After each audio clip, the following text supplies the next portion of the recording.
Good morning बच्चों। Good morning. So it is Sunday और Monday. It is Saturday. It is Saturday. और हर Saturday को हम क्या करवाते हैं? No bag day activity. आज के दिन बैग नहीं लाते हैं, क्या करवाते हैं? No bag day activity. आप सब एंजॉय करते हो ना नो बैग डे?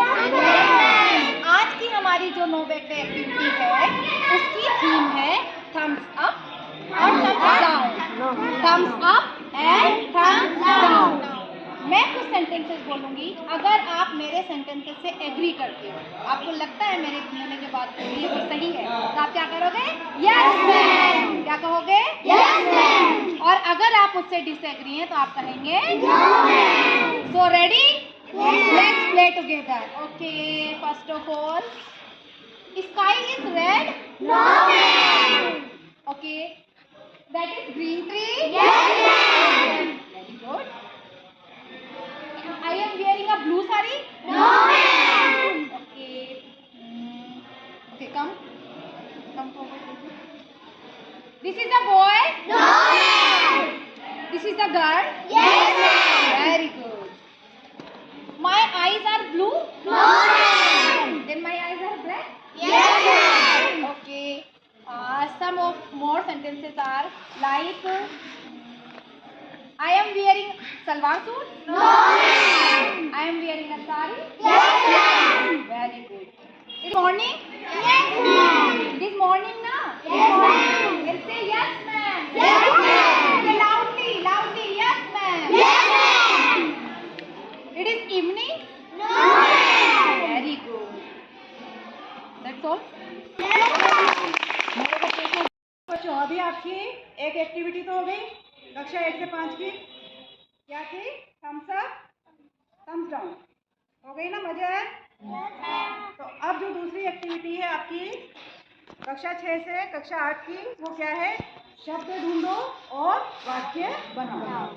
तो आपको यहाँ पे पर्चियों पे कुछ शब्द लिख रहे होंगे। उन शब्दों को जो भी आपके हिस्से में आ जाएगी पर्ची, उस पर्ची पर जो शब्द होगा उस शब्द के ऊपर आपको 5 वाक्य बनाने। कितने वाक्य बनाने? 5 वाक्य बनाने। और ये चीज़ आपकी ये वाली एक्टिविटी कौन करवाएंगे? आपकी मोनू मैम। तो मोनू मैम आइए, ताली बजाकर।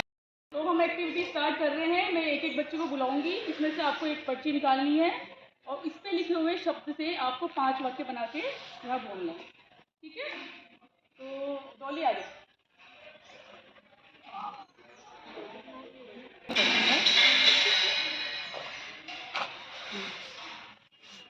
बच्चों को दिखाओ क्या है इनके? परिवार। अब डॉली परिवार के बारे में 5 लाइनें बोलेंगी। ठीक है, जो भी आपको आती है। और थोड़ा जोर से बोलना बेटा, है ना? दो प्रकार के होते हैं, एकल परिवार और संयुक्त परिवार। एकल परिवार में माता पिता और भाई बहन होते हैं। संयुक्त परिवार में दादा दादी, चाचा चाची, ताऊ ताई सब होता है। एकल परिवार में मम्मी पापा काम पे जाते हैं तो फिर बच्चों को ज़्यादा प्रॉब्लम होती है।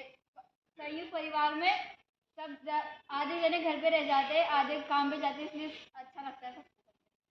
बढ़िया। तब आएगा हर्ष।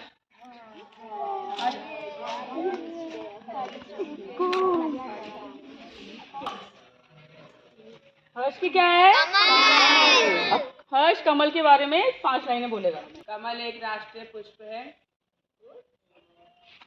दो पर्यायवाची भी होते हैं, पंकज और नीरज। कमल की माँ का आसन में उगाया जाता है और ये 2 कलर का होता है, पिंक और सफेद। विशाल आ जाओ।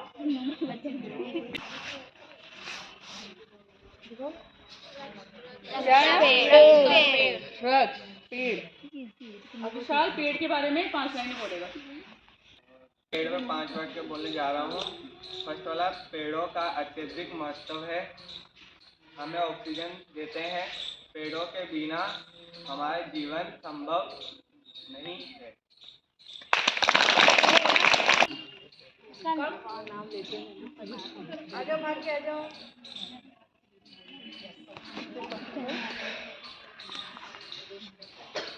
सबको दिखाओ क्या लिखा है? फल। अब कृष्णा फल के बारे में 5 वाक्य बोले। मुझे मिला है फल और मैं फल के बारे में 5 लाइन बोलूँगा। आम फलों का राजा रहता है और फल स्वास्थ्य के लिए ठीक रहता है और फल अलग अलग मौसम में अलग अलग कलर के भी होते हैं। फलों को छीलकर खाते हैं और कुछ फलों को बिना छीले। मुझे मिला है सूरज, इसके ऊपर मैं 5 वाक्य बोलने जा रहा हूँ। हमारी दिन की शुरुआत सूर्य से ही होती है। सूर्य पूर्व में उगता है, पश्चिम में अस्त होता है और पेड़ पौधे सूर्य की किरणों से ही अपना भोजन बनाते हैं और सौर मंडल में सारे ग्रह सूर्य के चारों ओर चक्कर लगाते हैं। बहुत बढ़िया।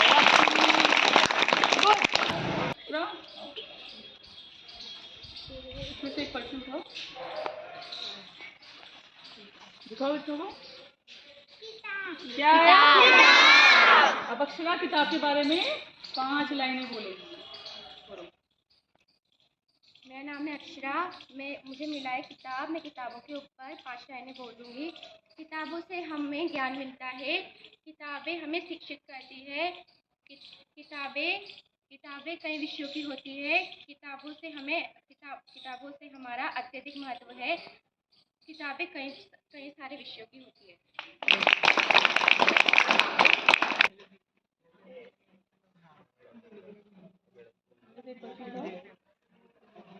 क्या है? पुलिस। क्या है इसके? पुलिस। अब पुलिस पे असद 5 लाइनें बोलेगा।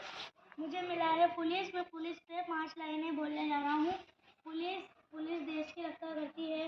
पुलिस कानून की भी रक्षा करती है। पुलिस है तो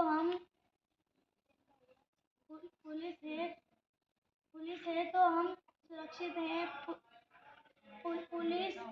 पुलिस हमारे साथ कोई दुर्घटना होने पर हम 100 नंबर डायल कर पुलिस को बुलाना चाहिए। 5 लाइनें बोलूँगा।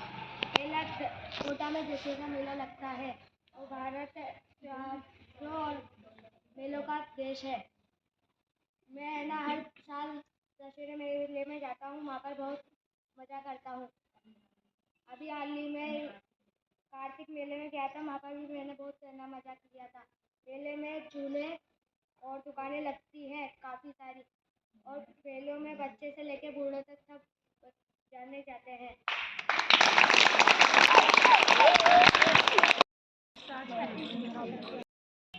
मुझे कोई अच्छा सा परफ्यूम दिखाओ। ये बहुत अच्छा परफ्यूम है। इसकी है ना पूरे दिन वो चलेगी खुशबू। तो आप है ना इसको ले लो, ये मात्र 2000 ये लो। अरे रुको, ये क्या कर रहे हो आप? ये आपने कितने का लिया? 2000 रुपये। आप इसकी MRP देखो, इसमें कितने रुपए लिखे हैं? 1590। और आपने उनको कितने पैसे दिए? 2000। मतलब आपको ये ठगे जा रहा है। आपने MRP भी नहीं देखी है इसकी। सॉरी, मैंने उसकी MRP नहीं देखी। आप है ना बस ज़रा सा काट कर मैं आपको 410 रुपये वापस दे देता हूँ। हाँ, आप हमेशा है ना ध्यान रखना इसकी MRP देख के काम करें। हाँ तो बच्चों, अभी आपने देखा MRP के ऊपर एक नुक्कड़ नाटक है ना, एक रोल प्ले देखा जिसमें दुकानदार के पास ग्राहक गया, आप लोग भी जाते हो और जाके कहते हो भैया मुझे ये चीज़ चाहिए, आप लेते हो और उसको जितने पैसे मांगते हो उतने पैसे देते हो और चीज़ को लेके आ जाते हो। क्या आपने कभी भी उस वस्तु की MRP चेक करी? हमेशा MRP देखिए कहाँ पे लिखी होती है वस्तु के, जहाँ पे उसकी एक तो वो भी लिखा होता है कि कब वो बना है और कब उसकी एक्सपायरी डेट है और MRP तीनों चीज़ लिखी होती है। वो चीज़ आप उसको देखो, एक्सपायरी डेट की तो नहीं है, दूसरा उस पर MRP कितनी लिखी हुई है, ये चीज़ ज़रूर चेक करनी है। इस पर यहाँ पर MRP लिखी हुई है, तो इस MRP को आप अवश्य देखें और उसी के अनुसार वस्तु को खरीदें। अब आप सोचेंगे कि MRP का अर्थ होता क्या है? तो MRP का अर्थ होता है बच्चों मैक्सिमम रिटेल प्राइस। और इसको कौन तय करता है? मैक्सिमम रिटेल प्राइस को जो बनाता है, कोई भी वस्तु जो बना रहा है कंपनी वाला, वो कंपनी वाला उस वस्तु पर MRP लिखता है। उसमें क्या होता है, उसका रॉ मटेरियल कि किस चीज़ से वो बना है, किन किन वस्तुओं से मिलकर चीज़ बनी है, तो उन सब की लागत लगती है उसके अंदर। दूसरा जो बिजली वगैरह का खर्चा होता है वो लगता है और एक उसका जो बनाने वाला है उसका मुनाफा होता है। साथ में जब वो किसी को दुकानदार को बेचेगा तो उस दुकानदार का मुनाफा भी उसमें इंक्लूड करता है। और जीएसटी। अभी जो जीएसटी लगती है, जो टैक्सेस लगते हैं, तो इसमें लिखा रहता है ऑल टैक्सेस इन। तो सारे टैक्सेस इसके अंदर मिले रहते हैं, मुनाफा मिला रहता है दोनों का, दुकानदार का भी और बनाने वाले का भी। और वो उसके ऊपर मैक्सिमम रिटेल प्राइस लिख कर देता है। उस मैक्सिमम प्राइस से कम रेट में आप चीज़ खरीद सकते हो। दुकानदार बेच सकता है कम में, लेकिन ज़्यादा वो नहीं ले सकता। जब भी कोई वस्तु खरीदने जाओ उस पर एमआरपी देखो। अगर एमआरपी से ज़्यादा ले रहा है तो फिर आपको नेशनल कंज्यूमर हेल्पलाइन नंबर 1800114000 पे आप कॉल कर सकते हो और शिकायत कर सकते हो। कंज्यूमर गुड्स एक्ट 2006 के अनुसार ये नियम निकाला गया कि जो भी कंपनी कोई वस्तु बना रही है तो उसको जरूर उस वस्तु के ऊपर एमआरपी लिखनी आवश्यक है। वो एमआरपी जरूर उस पर लिखेगा। और पैकेज कमोडिटी रूल्स 2009 के अनुसार यदि कोई दुकानदार एमआरपी से ज़्यादा पैसे आपसे ले रहा है और आपने उसकी शिकायत कर दी है, तो पहली बार जब वो पकड़ा जाता है तो उसको 25,000 जुर्माना लगता है। और यही गलती करते हुए अगर वो दुकानदार दोबारा पकड़ा जाता है तो उसको 50,000 जुर्माना देना होगा। फिर भी अगर नहीं मानता है, तीसरी बार फिर पकड़ा जाता है तो फिर उसको 1 लाख का जुर्माना और 1 साल की कैद होती है। तो अब आपको जागरूक होना है बच्चों। दुकान से कोई भी वस्तु लाते हो पहले उस पर आप एमआरपी चेक करेंगे। अपने घर पे भी आप अपने पेरेंट्स को भी बताएं, अपने बड़े भैया दीदी को भी बताएं, जो नहीं जानते उनको भी समझाएं, बताएं। क्योंकि आपको नो बैग डे पर ये जो हम नई नई जानकारी देते हैं उसका उद्देश्य यही है कि आप लोग जागरूक बने, अपने घर वालों को भी जागरूक करें।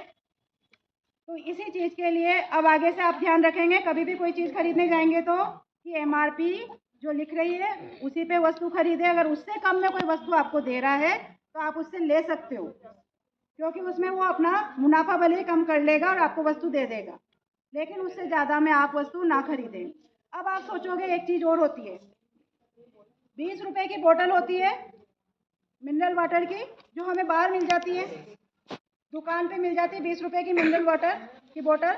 और वही बोतल जब हम किसी रेस्टोरेंट में लेते हैं, कभी खाना खाने जाते हैं होटल वगैरह में, रेस्टोरेंट में, तो वही आपकी 20 रुपए की बोतल आपको 50 रुपए में मिलती है।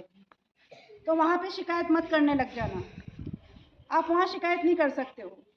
इसका भी एक नियम बना है कानून के अनुसार कि वहाँ पे वो लोग ले सकते हैं, एमआरपी से ज़्यादा पैसे वो ले सकते हैं होटल में।